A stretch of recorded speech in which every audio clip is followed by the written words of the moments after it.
Assalamualaikum warahmatullahi wabarakatuh. Kali ini kita akan mempelajari gugus fungsi asam karboksilat. Asam karboksilat memiliki nama gugus secara IUPAC asam alkanoat dan secara trivial asam karboksilat.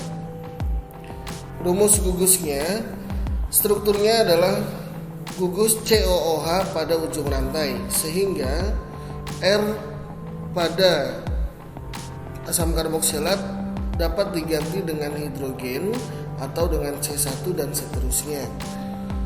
Mengapa? Karena untuk C1 dihitung apabila R-nya diganti dengan hidrogen, karena C pada gugus fungsinya dihitung sebagai satu atom C bagian dari rantai.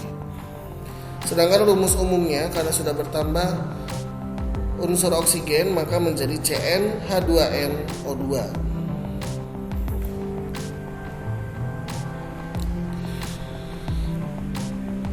Tata nama IUPAC untuk senyawa asam karboksilat diawali dengan menentukan rantai utama terpanjang yang mengandung gugus COOH. Kemudian berikan penomoran atom C dimulai dari ujung C pada gugus COOH.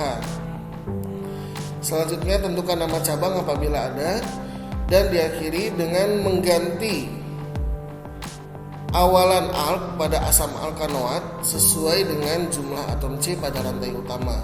Sehingga secara umum nama untuk senyawa asam alkanoat secara IUPAC akan diawali dengan kata asam dan diakhiri dengan anoat. Contohnya untuk C1 maka R-nya kita ganti dengan hidrogen sehingga strukturnya menjadi HCOOH, dan ini karena memiliki satu atom C pada rantai utama namanya menjadi asam metanoat. Untuk contoh C2 maka R-nya kita ganti dengan CH3 sehingga strukturnya menjadi CH3COOH yang akan kita berikan nama sebagai asam etanoat. Selanjutnya untuk contoh C3 strukturnya CH3 CH2 COOH.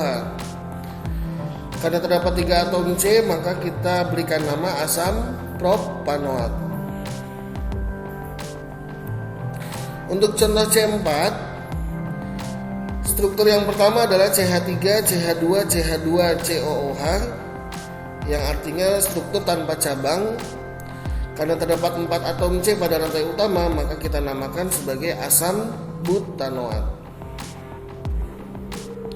Sedangkan untuk struktur yang kedua dari C4, apabila salah satu atom C dari rantai utama kita pindahkan sebagai cabang. Posisi cabang yang dapat ditempati hanyalah pada atom C nomor 2, sehingga akan terbentuk senyawa dengan struktur berikut. Karena ada cabang metil pada atom C nomor 2, maka namanya menjadi asam 2-metil propanoat. Sehingga penempatan nama cabang terletak setelah kata asam. Asam 2-metil karena metil, cabang metil berada pada atom C nomor 2. Kemudian rantai utamanya berubah menjadi propanoat karena hanya tersedia 3 atom C pada rantai utama. Yang selanjutnya tata nama secara trivial. Maka berikan nama rantai utamanya sesuai dengan nama asam karboksilatnya diawali dengan kata asam. Untuk nama trivial ini ada beberapa aturan yang harus dihafalkan. Contohnya untuk C1 maka akan diawali dengan kata form. Kemudian pada C2 akan diawali dengan kata aset, C3 propion, C4 butir, C5 valer, dan seterusnya.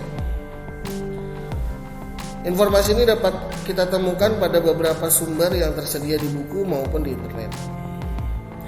Kemudian setelah menambahkan awalan sesuai jumlah atom C-nya, maka kita tambahkan akhiran at sehingga menjadi awalan asam kemudian diakhiri dengan at. Contoh untuk C1 dengan struktur HCOOH, karena C-nya 1 maka namanya adalah asam format.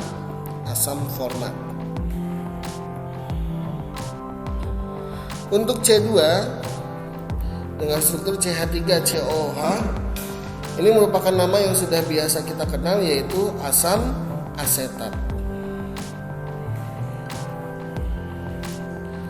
Untuk C3 dengan struktur CH3CH2COOH, maka namanya menjadi asam propionat. Untuk C4 dengan struktur CH3CH2CH2COOH, maka namanya menjadi asam butirat. Sedangkan untuk C4 dengan bentuk cabang, karena bentuk cabang yang dihasilkan adalah bentuk iso, maka kita namakan sebagai asam isobutirat. Asam isobutirat. Selanjutnya reaksi yang terjadi pada senyawa asam karboksilat. Yang pertama adalah reaksi sintesis atau pembentukannya. Asam karboksilat dapat dihasilkan dari reaksi oksidasi aldehida. Sehingga apabila terdapat aldehida kemudian dioksidasi, maka akan terbentuk asam karboksilat. Contohnya apabila terdapat asetaldehida atau etanol. Apabila etanol atau asetaldehida dioksidasi, maka akan menghasilkan asam asetat. Terdapat penambahan atom O pada senyawa. Yang selanjutnya adalah reaksi identifikasi atau reaksi yang membedakan antara asam karboksilat dengan senyawa lainnya. Asam karboksilat dapat direaksikan dengan suatu basa yang akan menghasilkan garam karboksilat dan air. Asam karboksilat dengan rumus RCOOH apabila direaksikan dengan suatu basa MOH, maka gugus hidrogen dari asam karboksilat akan terlepas dan digantikan oleh gugus logam dari basa. Gugus hidrogen yang dilepas akan berikatan dengan gugus OH dari sisa basa dan membentuk air. Contohnya untuk asam asetat, apabila direaksikan dengan natrium hidroksida, maka akan terbentuk natrium asetat dan air. Kegunaan dari asam karboksilat secara umum, asam karboksilat digunakan sebagai bahan tambahan dalam proses industri makanan dan minuman. Kegunaan lainnya digunakan sebagai bahan baku pembuatan sabun, bahan aktif dalam obat-obatan. Kemudian secara khusus ada beberapa asam karboksilat yang umum digunakan. Contohnya yang sering kita kenal adalah asam asetat atau asam cuka. Asam asetat digunakan sebagai pemberi rasa asam pada makanan. Kemudian selain itu digunakan juga sebagai koagulan dalam pembuatan karet dan juga sebagai bahan antibakteri dan deodoran alami. Selanjutnya asam oksalat yang umumnya digunakan sebagai bahan pembuatan zat warna, sebagai bahan penghilang karat, dan bahan pengasam untuk makanan dan minuman.